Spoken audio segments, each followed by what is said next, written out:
Hello guys and welcome back to the channel. In this video, I'm going to show you how you can direct message on YouTube. So let's get started. First, it's important to know that YouTube no longer supports private direct messages. Google removed the YouTube messaging feature, so there isn't a built-in way to send private messages to other users through the YouTube app or website. If you want to contact a YouTube creator, you gotta simply click on their profile in order to view their channel. And then you gotta click on more over here and you'll be able to see all of the channel information.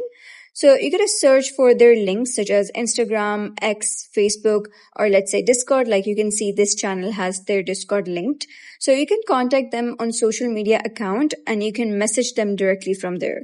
Another option is to open any of the video or shot of them. You could open the comment section and you can type in any comment you want to do so. While this isn't a private message, many creators regularly check and respond to comments from their viewers. And if you're trying to contact someone you already know, check whether they've linked any social media profile on their YouTube channel. You can use those platforms to send them a direct message instead.